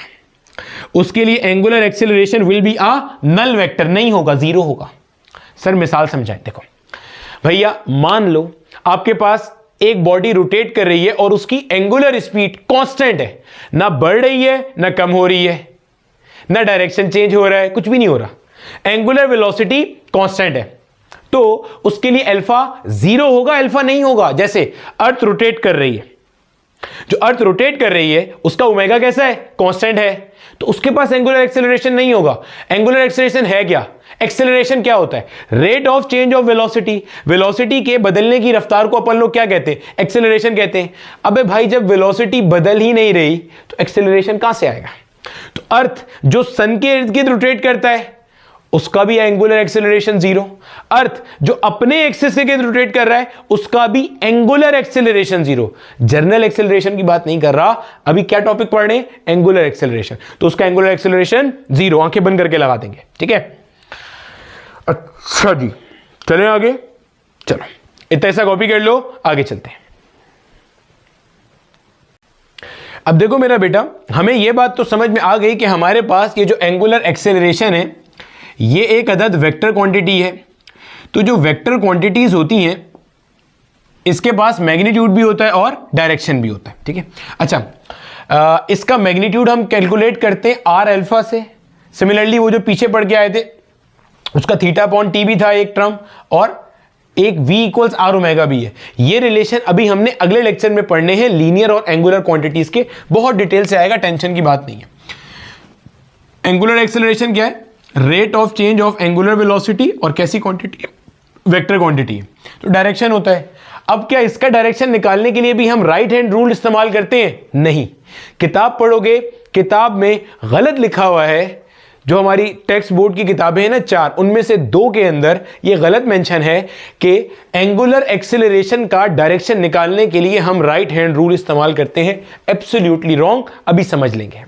देखो भैया, एक्सेलरेशन का जो डायरेक्शन है, जब काइनेमेटिक्स पढ़ी थी वहां भी ये बात आई थी, एक्सेलरेशन का डायरेक्शन या तो वेलोसिटी के पैरेलल होता है या एंटी पैरेलल होता है, डिपेंड करता है कि स्पीड बढ़ रही है या कम हो रही है। अगर बॉडी मूव कर रही है विद एन इंक्रीजिंग स्पीड, मान लो एक गाड़ी है आगे की तरफ जा रही है और इसकी स्पीड क्या हो रही है, बढ़ रही है, तो वेलोसिटी का डायरेक्शन आगे है तो एक्सेलरेशन भी कहां होगा, फॉरवर्ड डायरेक्शन में, क्योंकि फोर्स इंजन की वहीं लग रही है और force and acceleration are always parallel. Similarly गौर से सुनना, अगर बॉडी मूव कर रही है with a decreasing speed, velocity कम हो रही है, ब्रेक दबाया हुआ है, तो वेलोसिटी का डायरेक्शन आगे होगा लेकिन एक्सेलरेशन का डायरेक्शन पीछे होगा, क्योंकि फोर्स पीछे लग रही है और एक्सेलरेशन कौन लेके आता है, फोर्स लेके आता है। तो आप क्या नोट करोगे, आप अपने पास ये चीज नोट करोगे, अगर स्पीड इंक्रीज हो रही होती है तो भाई साहब acceleration and velocity are parallel, अगर स्पीड डिक्रीज हो रही होती है तो acceleration is anti parallel to velocity. बोलो भैया, समझ आती है ये बात, ऑलरेडी पढ़ चुके हैं ये बात, तो सही है। अच्छा, अब यही काम हमारे पास एंगुलर वेलोसिटी में होगा। अगर ओमेगा इंक्रीज हो रहा है, ओमेगा क्या हो रहा है, इंक्रीज हो रहा है, एंगुलर वेलोसिटी बढ़ रही है। एंगुलर वेलोसिटी के बढ़ने का क्या मतलब है कि फाइनल ओमेगा ज्यादा है इनिशियल के मुकाबले में। आपने किसी एक टाइम पे ओमेगा निकाला, उसे ओमेगा आई कह दिया, इनिशियल एंगुलर वेलोसिटी। थोड़े टाइम बाद निकाला, उसे आपने ओमेगा एफ कह दिया, final angular velocity. Omega F ज्यादा है किसके मुकाबले में? ओमेगा आई के मुकाबले में। यानी कि डेल्टा ओमेगा पॉजिटिव है। इस केस के अंदर अल्फा और ओमेगा पैरेलल होंगे। ओमेगा आउटवर्ड है तो अल्फा भी आउटवर्ड होगा, ओमेगा इनवर्ड है तो अल्फा भी कहां होगा? इनवर्ड होगा। राइट हैंड रूल से नहीं निकलेगा, डेल्टा ओमेगा की मदद से निकलेगा, चेंज इन ओमेगा की मदद से निकलेगा। सिमिलरली अगर ओमेगा डिक्रीज हो रहा है, अगर ओमेगा डिक्रीज हो रहा है यानी कि बॉडी मूव कर रही है with a decreasing speed, speed कम हो रही है वक्त के साथ साथ, यानी कि ओमेगा एफ कम है और ओमेगा आई ज्यादा है। मिसाल के तौर पे आपने एक टाइम पे एंगुलर वेलोसिटी निकाली, वो ज्यादा थी, कुछ टाइम बाद निकाली वो कम थी, फिर कुछ टाइम बाद निकाली वो कम थी, तो बॉडी मूव कर रही है with a decreasing angular velocity. सही। तो इस केस में डेल्टा ओमेगा नेगेटिव होगा, क्योंकि डेल्टा ओमेगा कैसे निकालोगे? ओमेगा एफ माइनस ओमेगा आई। अगर ये छोटा है ये ज्यादा है तो छोटे में से बड़ा निकालोगे तो जाहिर है नेगेटिव ही आएगा आंसर में। ठीक है। इस केस के अंदर अल्फा यानी कि जो आपकी एंगुलर एक्सेलरेशन है, this will be anti parallel to omega. Omega out है तो अल्फा इन होगा, ओमेगा इन है तो अल्फा आउट होगा। सही। अभी मजीद समझते हैं, पहले ये सब बातें लिख लो।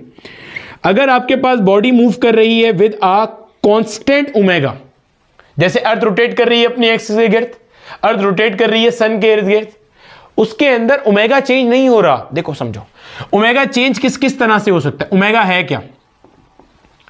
देखो भैया, आपको पता है ओमेगा कैसी क्वांटिटी है? वेक्टर क्वांटिटी है।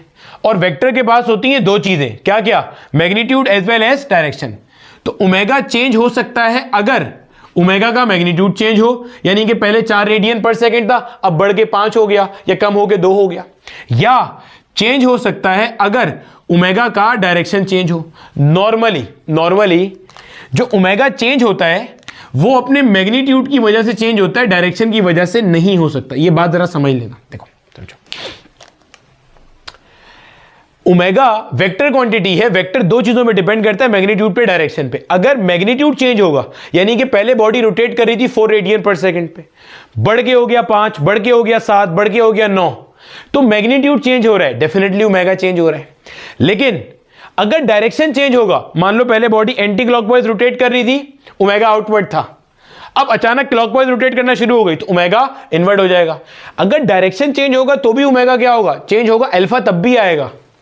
नॉर्मली होता क्या है? डायरेक्शन चेंज नहीं होता। आप अपने घर में पंखे की मिसाल ले लो, पंखा आप जब भी ऑन करोगे हमेशा ऐसे ही घूमता है, तो डायरेक्शन ओमेगा का हमेशा कांस्टेंट होता है नॉर्मली, क्योंकि सेंस ऑफ रोटेशन ऑब्जेक्ट का डिफाइन होता है। चेंज क्या चीज होती है? मैग्नीट्यूड चेंज होता है। लेकिन यह जहन में रखना कि ओमेगा दोनों तरह से चेंज हो सकता है। अगर ओमेगा कांस्टेंट है, ना मैग्नीट्यूड चेंज हो रहा है ना डायरेक्शन चेंज हो रहा है, तो इस केस में जहन में रखिएगा अल्फा विल बी 0। पॉइंट समझ आ गया? ये यूनिफॉर्म सर्कुलर मोशन में मजीद डिटेल से भी डिस्कस करेंगे अभी। ठीक है, इसकी मिसाल ले लेते हैं। जैसे अर्थ रोटेट कर रहा है अपने एक्सिस के गिर्द, अर्थ रोटेट कर रहा है सन के गिर्द, या आप फैन को स्विच ऑन करते हो तो फौरन नहीं, कुछ टाइम के बाद, देखो जब आप पंखे को ऑन करते हो तो स्टार्ट में उसके ब्लेड की स्पीड बढ़ती है। अब सारी जिंदगी के लिए बढ़ती नहीं जाती वो। अगर ऐसा हो तो पंखा छत से निकल के हाथ में आ जाएगा, ऐसा तो नहीं होता। स्पीड बढ़ती है, बढ़ते एक टाइम पे कांस्टेंट हो जाती है। तो फैन को स्विच ऑन किए हुए जब थोड़ा टाइम हो गया, अब फैन के ब्लेड मूव कर रहे हैं with a constant angular velocity. क्यों? Direction, sense of rotation constant है। तो अगर ओमेगा डाउनवर्ड था तो वो भाई अगर ऐसे रोटेट कर रहा है पंखा तो डाउनवर्ड होगा ना उसके लिए, सही है? तो डाउनवर्ड था ओमेगा, तो वो ओमेगा डाउनवर्ड ही है। सिमिलरली उनकी स्पीड भी क्या है? कांस्टेंट है। फिर जब आप स्विच ऑफ करते हो तो आहिस्ता आहिस्ता उसकी वेलोसिटी क्या होती है? कम होती है, मैग्नीट्यूड कम होता है। ठीक है, अच्छा सर इसकी भी मिसाल दे दें। बिल्कुल लो भाई, इसकी मिसाल भी। जब आप अपना इलेक्ट्रिकल फैन स्विच ऑन करते हो उस वक्त उसकी जो ब्लेड्स हैं वो रोटेट करती हैं with an increasing speed of rotation. Similarly अभी आपका पंखा घर में चल रहा है और उसकी कुछ कांस्टेंट स्पीड है, और आपने अचानक उसे क्या किया? स्विच ऑफ कर दिया। दिख रहा है ना भाई ये? अचानक आपने क्या किया? स्विच ऑफ कर दिया। जब आपने स्विच ऑफ किया तो अब ये मूव करेगा विद अ डिक्रीजिंग स्पीड। पहले तेज होगी, फिर आहिस्ता आहिस्ता कम होते फाइनली मरे कदमों से रोटेट करता हुआ फाइनली 0 हो जाएगा। समझ आ गई? अच्छा, एक और मिसाल से अब समझते हैं बात को। देखो ये सब बातें जहन में रखते हुए, ये मैंने यहां पे आपके सामने 3 सर्कल बना दिए, गौर से देखना जरा, ठीक है। समझ लेना सर्कल है, जज्बात समझो, अल्फाज नहीं समझो। और मान लो तीनों सर्कल के अंदर बॉडी रोटेट कर रही है एंटी क्लॉकवाइज। कैसे रोटेट कर रही है? Anti clockwise. ओमेगा का डायरेक्शन कैसे निकालते हैं? राइट हैंड रूल से। कैसे? फिंगर्स को कर्ल करना है along the direction of rotation. Body ऐसे घूम रहा है, ऐसे रोटेट कर दो, तो थंब क्या बताता है? ओमेगा का डायरेक्शन। बॉडी गया एंटी क्लॉकवाइज, थंब कहां आ रहा है? आउटवर्ड। ओमेगा कहां है? आउटवर्ड। इसमें भी ओमेगा कहां आ रहा है? आउटवर्ड। इसमें भी ओमेगा कहां आ रहा है? आउटवर्ड। ठीक हो गया? सही। मान लेते हैं कि ये जो पहला वाला केस है, इसके अंदर ओमेगा इंक्रीजिंग है, यानी कि बॉडी मूव कर रही है with an increasing angular velocity. पहले 4 थी, फिर 5 हुई, फिर 6 हुई, फिर 7 हुई, 8 हुई, बढ़ती जा रही है एंगुलर स्पीड। ये जो सेकंड वाला केस है, इसमें मान लेते हैं रोटेट कर रहा है with an omega decreasing. Decreasing का मतलब पहले बॉडी रोटेट कर रही थी 10 रेडियन पर सेकंड से, हर सेकंड में 10 रेडियन कर रही थी, फिर कम होकर 9 रेडियन पर सेकंड, फिर कम होकर 8 पे कम होती जा रही है, ठीक है। इसमें रोटेट कर रहा है with constant angular velocity. Angular velocity कैसी है? कांस्टेंट है। अब देखो मैंने क्या बताया, अगर स्पीड बढ़ रही होती है तो एक्सेलरेशन और वेलोसिटी क्या होती है? पैरेलल होती है। ओमेगा आउटवर्ड है तो अल्फा भी क्या होगा? आउटवर्ड होगा भाई। अल्फा भी क्या होगा? आउटवर्ड, क्योंकि ओमेगा इंक्रीज हो रहा है, स्पीड इंक्रीजिंग है, तो both are parallel. Omega outward है तो अल्फा भी क्या होगा? आउटवर्ड। अच्छा यहां देखो ओमेगा डिक्रीज हो रहा है, यानी कि बॉडी रोटेट कर रही है with a decreasing angular velocity, तो ओमेगा आउटवर्ड है, अल्फा क्या होगा? इनवर्ड। तो कहां इस्तेमाल हुआ राइट हैंड रूल? किताब में गलत लिखा है। क्यों? अगर राइट हैंड रूल के तहत होता तो अल्फा भी आउटवर्ड आना चाहिए था, क्योंकि राइट हैंड रूल तो अभी भी आपका थंब तो अभी भी कहां आ रहा है? आउटवर्ड। ओमेगा आउटवर्ड है जो राइट हैंड रूल से निकाला है, लेकिन अल्फा डेल्टा ओमेगा पे डिपेंड कर रहा है, चेंज इन एंगुलर वेलोसिटी पे डिपेंड कर रहा है, वो कहां चला जाएगा? इनवर्ड। अच्छा यहां पे ओमेगा आउटवर्ड है, अल्फा है ही नहीं, तो उसकी कोई डायरेक्शन भी नहीं होगी। क्यों? बॉडी कैसे मूव कर रही है? With a constant angular speed. जब कांस्टेंट एंगुलर स्पीड से मूव कर रही है तो डेल्टा ओमेगा क्या हो गया? 0, चेंज आ ही नहीं रहा। जब चेंज आ ही नहीं रहा तो अल्फा क्या हो गया? 0 हो गया, यानी कि angular acceleration is a null vector. Null vector है तो उसका मैग्नीट्यूड क्या है? 0। अब देखो तीनों केसेस में बॉडी रोटेट कर रही थी एंटी क्लॉकवाइज। एक में अल्फा आउट, एक में अल्फा इन, एक में अल्फा है ही नहीं। पॉइंट समझ आ गया? तो अल्फा का डायरेक्शन डेल्टा ओमेगा से निकालते हैं, राइट हैंड रूल से नहीं निकालते। दूसरी चीज जो आपका एक्सिस ऑफ रोटेशन है, आप नोट करो, जब अल्फा मौजूद है, अल्फा नॉन जीरो है, तो अल्फा का डायरेक्शन भी along the axis of rotation है। देखो alpha outward, axis of rotation क्या है? ऐसे रॉड जो इसमें से पास कर रही है पॉइंट ऑफ रोटेशन से, प्लेन ऑफ रोटेशन के परपेंडिकुलर है। जब अल्फा आउटवर्ड है तो along the axis of rotation है। जब अल्फा इनवर्ड है तब भी along the axis of rotation है, क्योंकि रॉड तो ऐसे अंदर बाहर पास कर रही है, तो आउटवर्ड में भी अलोंग, इनवर्ड में भी अलोंग। यानी कि हम ये भी कह सकते हैं कि हमारे पास जो डायरेक्शन ऑफ एंगुलर एक्सेलरेशन है, हम कह सकते हैं that is along the axis of rotation, हमेशा जब होगा अल्फा। ठीक है, कॉपी कर लो भैया, आगे चलते हैं। अब देखो मेरा बेटा, एंगुलर एक्सेलरेशन की 1 से 2 टाइप्स देख लो मेरा बेटा। अगर मिसाल के तौर पे बॉडी मूव कर रही है with a variable angular acceleration. अच्छा सर, ये वेरिएबल एंगुलर एक्सेलरेशन और यूनिफॉर्म एंगुलर एक्सेलरेशन में डिफरेंस क्या है? वही है जो काइनेमैटिक्स में था। देखो वेलोसिटी बदलेगी तो बॉडी के पास एक्सेलरेशन आएगा।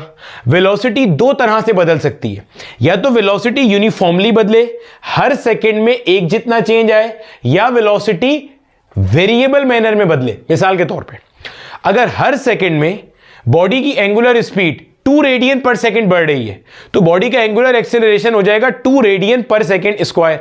हर सेकंड में 2 रेडियन पर सेकंड बढ़ रही है। लेकिन अगर एक सेकंड में 2 रेडियन पर सेकंड बढ़े, अगले में 5 रेडियन पर सेकंड बढ़े, अगले में 9 रेडियन पर सेकंड बढ़े, अगले में 5 रेडियन पर सेकंड बढ़े, उससे अगले में फिर 1 रेडियन पर सेकंड बढ़े, तो ये वेरिएबल एक्सेलरेशन है। हमारे कोर्स में सिर्फ कांस्टेंट एंगुलर एक्सेलरेशन है। कांस्टेंट एंगुलर एक्सेलरेशन का कतई तौर पे हरगिज ये मतलब नहीं है कि बॉडी यूनिफॉर्म एंगुलर वेलोसिटी से मूव कर रही है, ध्यान में रखना। क्योंकि अगर एंगुलर एक्सीलरेशन या किसी भी तरह की एक्सीलरेशन बॉडी के पास है, इसका मतलब वेलोसिटी डेफिनेटली क्या हो रही है, चेंज हो रही है। कांस्टेंट एंगुलर एक्सीलरेशन का मतलब सिर्फ इतना होता है कि जो वेलोसिटी चेंज हो रही है वो यूनिफॉर्म मैनर में हो रही है, हर सेकंड में एक जितना चेंज हो रही है। जैसे हम कहते हैं जब बॉडी ऊपर से नीचे फ्री फॉल कर रही है, उसका कांस्टेंट एक्सीलरेशन है। इसका यह मतलब नहीं है वो कांस्टेंट वेलोसिटी से नीचे आ रही है, इसका मतलब वो यूनिफॉर्मली चेंज होती हुई वेलोसिटी से नीचे आ रही है, दैट इज कांस्टेंट एक्सीलरेशन। ठीक है, तो अगर एक बॉडी रोटेट कर रही है और वेरिएबल एक्सीलरेशन है, गौर से सुनना, वेरिएबल एक्सीलरेशन है, किसी पॉइंट पे एक्सीलरेशन कम थी यानी कि वेलोसिटी पर सेकंड कम चेंज हो रही थी, कभी वेरिएबल एक्सीलरेशन बढ़ गई यानी कि वेलोसिटी पर सेकंड ज्यादा चेंज हो रही है। तो अगर आपको टोटल एक्सीलरेशन निकालनी है, उसका एवरेज निकालना है, तो एवरेज एंगुलर एक्सीलरेशन क्या होगा, total change in angular velocity या net change in angular velocity divided by total time taken for the change, average acceleration ऐसे निकालते हैं। ठीक है, टोटल चेंज कितना आ रहा है, कितनी देर में आ रहा है। अगर आपने किसी एक टाइम पे निकालना है, पर्टिकुलर इंस्टेंट पे निकालना है, तो instantaneous angular acceleration will be equal to limit delta T approaches 0 delta omega divided by delta t. इस एक पर्टिकुलर लम्हे में कितनी एंगुलर वेलोसिटी चेंज हुई इस पर्टिकुलर टाइम में, तो वो बता देगा इस इंस्टेंट पे क्या एंगुलर एक्सीलरेशन थी। भाई ये दो चीजें क्लियर रखना, एक कांस्टेंट एंगुलर एक्सीलरेशन या यूनिफॉर्म कह लो, और एक variable angular acceleration. Constant angular acceleration का मतलब क्या है कि एंगुलर वेलोसिटी चेंज हो रही है इन अ यूनिफॉर्म मैनर, हर सेकंड में एक जितनी चेंज हो रही है। Variable angular acceleration that is not the part of our course. उसका मतलब क्या है कि जो वेरिएबल वेलोसिटी है, जो वेलोसिटी वेरी कर रही है, वो नॉन यूनिफॉर्म मैनर में, एक सेकंड में ज्यादा बढ़ी, अगले सेकंड में कम बढ़ी, अगले सेकंड में और ज्यादा बढ़ी, अगले सेकंड में फिर कम बढ़ी, इस तरह से। ठीक है, अच्छा हमारे कोर्स में कांस्टेंट एंगुलर एक्सीलरेशन है, उसका जवाब क्या है, रीजन क्या है, क्योंकि आपको यहां पे कैलकुलस नहीं पढ़ाई जा रही। तो अगले लेक्चर में आप देखोगे जब हम रोटेशनल मैकेनिक्स को सॉल्व करने के लिए इक्वेशंस देखेंगे और उसके सवाल करेंगे, तो वही जो हमारी 3 इक्वेशन ऑफ मोशन काइनेमेटिक्स में पढ़ के आए थे वही यहां पे भी चलेंगी। तो उन इक्वेशन के बारे में आपने फंडामेंटल प्रिंसिपल क्या पढ़ा था कि ये आपके पास ऐसे मोशन पे लगती हैं जो कांस्टेंट एक्सीलरेशन का हो। तो आप उन्हीं 3 इक्वेशन से सवाल सॉल्व कर रहे हो, तो डेफिनेटली कांस्टेंट एंगुलर एक्सीलरेशन वाले क्वेश्चंस आएंगे आपके पास। ठीक है, वेरिएबल वाले सॉल्व करने के लिए इंटीग्रेशन और डेरिवेटिव चाहिए। सिमिलरली ध्यान में रखिएगा, अगर मेरा बेटा एक बॉडी मूव कर रही है with a constant angular acceleration, constant angular acceleration का मतलब क्या है कि ओमेगा चेंज हो रहा है, ये नहीं है कि ओमेगा चेंज ही नहीं हो रहा। अगर ओमेगा चेंज ही नहीं होगा तो अल्फा 0 हो जाएगा। ओमेगा चेंज हो रहा है यूनिफॉर्म मैनर में। यूनिफॉर्म मैनर का मतलब क्या है, हर सेकंड में ओमेगा एक जैसा चेंज हो रहा है, एक जितना चेंज हो रहा है। अगर 2 रेडियन पर सेकंड स्क्वायर है पॉजिटिव, तो हर सेकंड में 2 रेडियन पर सेकंड स्पीड बढ़ रही है। अगर डिसेलरेट हो रहा है तो हर सेकंड में 2 रेडियन पर सेकंड स्पीड कम हो रही है। अच्छा, अगर बॉडी कांस्टेंट एंगुलर एक्सीलरेशन से मूव कर रही है तो इसके लिए इंस्टेंटेनियस एंगुलर एक्सीलरेशन और एवरेज एंगुलर एक्सीलरेशन हमेशा कैसी आएंगी, एक बराबर आएंगी। अगर वेरिएबल एक्सीलरेशन से मूव कर रहा है तो हो सकता है इंस्टेंटेनियस ज्यादा हो, एवरेज कम हो सकता है एवरेज ज्यादा हो, इंस्टेंटेनियस कम हो सकता है दोनों बराबर हो। ठीक है भाई साहब, अब अगर मैं आपसे एक क्वेश्चन पूछूं, आपने वीडियो को पॉज करके इस क्वेश्चन का आंसर लाजमी निकालना है। अल्फा का फॉर्मूला हमारे पास है delta omega divided by T. अगर मैं आपको बोलता हूं वो जो हमने क्लॉक के बारे में अभी पढ़ा था, वॉच के बारे में पढ़ा था, जिसमें हमारे पास 3 हैंड्स थे, एक हमारे पास था मिनट हैंड, एक हमारे पास था आवर हैंड, एक हमारे पास था सेकेंड हैंड। हमने इन तीनों की अभी एंगुलर वेलोसिटी या एंगुलर स्पीड निकालना सीखी थी। अगर मैं आपको कहता हूं, आपको टाइम पीरियड तो पता है ना, time required to complete 1 cycle, minute hand का 60 मिनट है, आवर हैंड का 12 घंटे है, सेकेंड हैंड का 60 सेकेंड है। तो अगर मैं आपको बोलता हूं भाई कि इनकी एंगुलर एक्सेलरेशन निकाल दो, तो निकाल सकते हो, एटलीस्ट ट्राई तो कर सकते हो। चलो जल्दी से वीडियो को पॉज करो और इसको ट्राई करो। माजी में क्वेश्चन आया हुआ भी एक दफा एग्जामिनर ने पूछा था, अच्छा है अगर आप खुद से कर लो तो। ठीक है, मैं 3 तक गिन रहा हूं फिर करा रहा हूं। चलो भैया 1 2 3 हो गया ट्राई। चलो इन तीनों का जो एंगुलर एक्सेलरेशन है वो होगा 0 रेडियन पर सेकेंड स्क्वायर। ठीक है, ये आंसर है।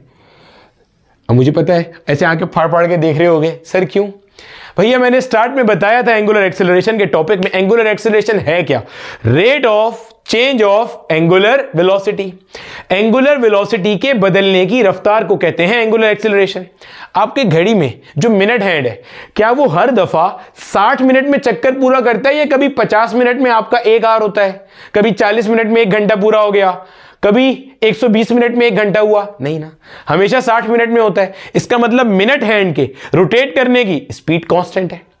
सिमिलरली आवर हैंड जो घंटे वाली सुई है उसकी भी स्पीड कांस्टेंट है। हर 12 घंटे बाद आपकी छोटी सुई वहीं 12 पे आती है, हर 12 घंटे बाद। सिमिलरली सेकेंड हर 60 सेकेंड बाद 1 मिनट पूरा करती है ये भी सुई, तो इनकी स्पीड चेंज थोड़ी हो रही है। एंगुलर वेलोसिटी कांस्टेंट है, ना मैग्नीट्यूड चेंज हो रहा ना डायरेक्शन। भाई आपके घड़ी में जो सुइयां हैं वो सारी ऐसे ही चलती है ना, 1 से 2, 2 से 3। ऐसे तो नहीं है आपने रात में टाइम देखा 1 से 2 पे आया, सुबह देख रहे हो वो 2 से 1, 1 से 12 पे जा रहा है। ठीक है, ऐसा है तो अच्छी वाली घड़ी खरीदो।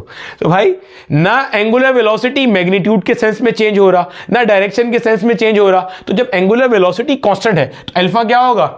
0। ये माजी में एक दफा क्वेश्चन आया, बच्चों ने इसके अजीब अजीब आंसर निकाले, तो भाई इसका आंसर तो 0 हो जाएगा। क्यों? क्योंकि आपके पास change in angular velocity is 0, यानी कि angular velocity is constant both in terms of magnitude as well as in terms of direction. तो ध्यान में रख लेना ये बात कि अर्थ अपने एक्सिस के रोटेट करता है, उसका भी अल्फा 0। अर्थ सन के इर्द गिर्द घूमता है, उसका भी अल्फा 0। अल्फा की बात हो रही है एंगुलर एक्सेलरेशन की।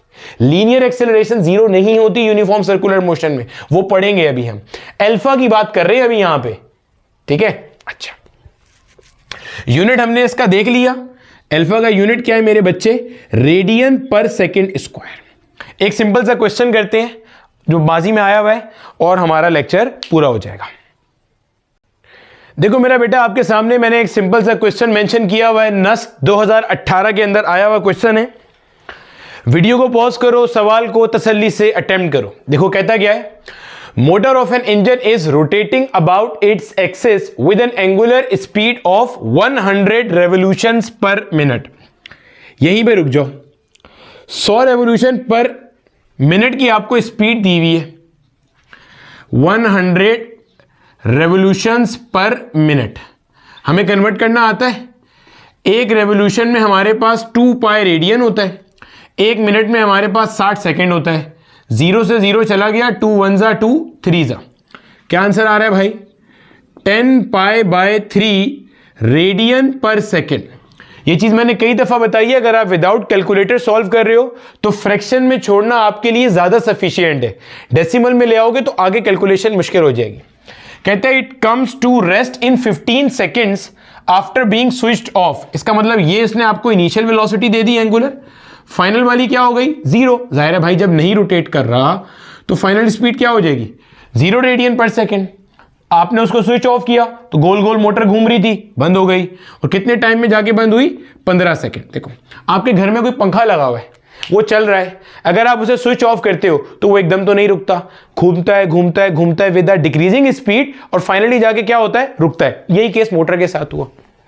कहता है अज्यूमिंग कांस्टेंट एंगुलर डिसेलरेशन। ये तो हमें वैसे ही पता है, अगर हमें नहीं भी कहता तो हमने क्या करना था? कांस्टेंट एंगुलर डिसेलरेशन ही लेनी थी। डिसेलरेशन का मतलब क्या है? कि आपकी angular velocity with respect to time कम हो रही है। कहता है what is the number of revolutions made by it before coming to rest.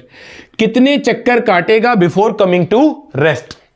ठीक है, देखो एक आपके घर में पंखा लगा हुआ है, प्रैक्टिकल करके देख लो जाके। पंखे को बंद करो तो पंखा घूमेगा और घूमेगा और घूमेगा विद अ डिक्रीजिंग स्पीड, करते करते फाइनली उसका ब्लेड्स एक जगह रुक जाएंगे। तो जब आपने बंद किया, स्विच ऑफ किया, और फाइनली जब वो रुका, इसमें इसने कितने चक्कर काटे, कितने दायरे मुकम्मल किए, कितने सर्कल मुकम्मल किए, वो बताना है। 12.5 चक्कर, 40 चक्कर, 32.5 चक्कर, 15.5 चक्कर। ठीक है, देखो भाई साहब कैसे करेंगे, पहले अटेम्प्ट कर लो एक बार खुद से, फिर मैं बता देता हूं। ये आपने सबसे पहला काम क्या किया, आपने अल्फा मालूम कर लिया, ठीक है मेरे बच्चे, क्या मालूम कर लिया? अल्फा। अल्फा आपको पता है क्या है? Delta omega divided by T. Delta omega यानी कि omega F minus omega I divided by T. Final omega कितना दिया है मेरे बच्चे? 0। ओमेगा आई कितना है? 10 पाई बाय 3 अपॉन में क्या आ गया? टाइम। टाइम कितना है बच्चे? 15। ये बन जाएगा मेरे पास माइनस का 10 pi by 3 whole divided by 15। इस 3 को मैं नीचे ले आऊंगा तो क्या बनता है? माइनस का 10 pi divide by 3 multiply by 15। भाई ये 3 डिनोमिनेटर में था, यहां पे डिनोमिनेटर में आ गया। सॉल्व कर लो। 5 2 जा 10, 5 3 जा 15, तो क्या बना? माइनस का 2 पाई बाय 3 3 जा 9 और यूनिट क्या आ जाएगी? Radian per second square. ठीक है, radian per second square. Alpha आ गया हमारे पास ये। अब मुझे चाहिए क्या?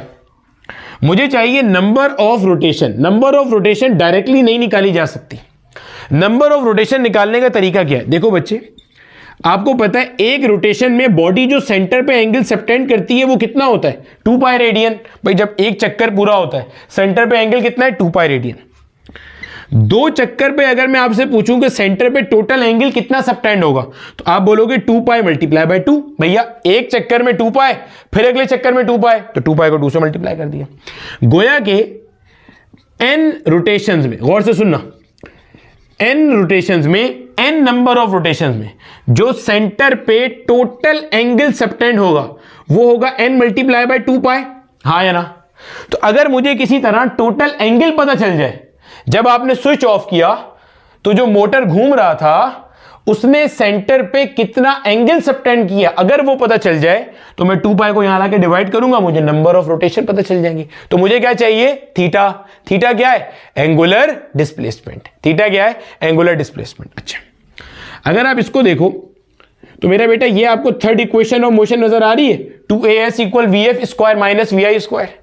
हम इसे इस्तेमाल कर सकते हैं काइनेमेटिक्स के अंदर, डिस्प्लेसमेंट, वेलोसिटी, एक्सेलरेशन, टाइम के अंदर। ये भी तो वही है। और कांस्टेंट एंगुलर डिसेलरेशन है तो कांस्टेंट एक्सेलरेशन पे तो ये लगती है।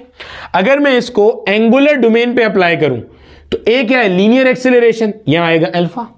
एस क्या है? लीनियर डिस्प्लेसमेंट, यहां आएगा थीटा। साथ साथ vf फाइनल लीनियर वेलोसिटी, यहां आएगा ओमेगा एफ, ऊपर स्क्वायर आ गया, minus initial linear velocity omega आई का स्क्वायर आ गया। सही है। थीटा निकालेंगे, ओमेगा एफ तो 0 हो गया, माइनस का ओमेगा आई का square divided by 2 into alpha. हो गया भाई? यहां कर लें, अब यहां कर ले, क्या करें? ठीक है, यहीं कर लेते हैं। चलो देखो, देखो मुझे क्या चाहिए? थीटा का वैल्यू चाहिए यहां से। माइनस ओमेगा आई कितना है बेटे? वो लिखा हुआ 10 पाई बाय 3। जब मैं स्क्वायर कर रहा हूं तो इसका मतलब मैं 2 बार मल्टीप्लाई कर दूंगा। ठीक है, 2 मल्टीप्लाई बाय, आगे क्या है? अल्फा। अल्फा कितना निकाला है? माइनस का 2 पाई बाय 9। जो मर रहा है मार दो, 3 3 जा 9, 9 से 9 चला गया, सिंपल हो गया। 1 पाई से 1 पाई मर गया, माइनस से माइनस साइन मर गया। ऊपर क्या हुआ भाई? 10 पाई मल्टीप्लाई बाय 10 बचा ऊपर, और कुछ नहीं बचा। अपॉन में 2 मल्टीप्लाई बाय 2 बच गया। सॉल्व कर लो भाई। 2 5 जा 2 5 जा 5 5 जा क्या हो गया? 25 पाई। ये टोटल थीटा आ रहा है जो सेंटर पे एंगल सबटेंड कर रहा है। यानी कि जब आपने मोटर का स्विच ऑफ किया उसने रुकने से पहले सेंटर पे टोटल एंगल कितना बना लिया? 25 पाई। अब क्या चाहिए? n चाहिए, नंबर ऑफ रोटेशन। कैसे आएगा? टोटल एंगल 25 पाई, 2 पाई को वहां बेच के डिवाइड कर दो, डिवाइड बाय 2 पाई। पाई से पाई मर गया, 25/2 कितना आ रहा है? 12.5। यानी कि 12.5 चक्कर, एक चक्कर, 2 चक्कर और इस तरह 12 चक्कर और फिर एक आधा चक्कर, तब जाके आपका मोटर रुकेगा। क्लियर हो गया? ये था मेरा बेटा एंगुलर वेलोसिटी और एंगुलर एक्सेलरेशन का हिसाब किताब। इसके जो नोट्स आप डाउनलोड करोगे उसके अंदर मैंने इसके 2 से 3 अच्छे क्वेश्चन आपको प्रैक्टिस के लिए दिए, वो लाजमी प्रैक्टिस करना ताकि आपका कॉन्सेप्ट मजीद स्ट्रांग हो जाए। ठीक है भैया, अगले लेक्चर में relationship between linear and angular quantities discuss करेंगे।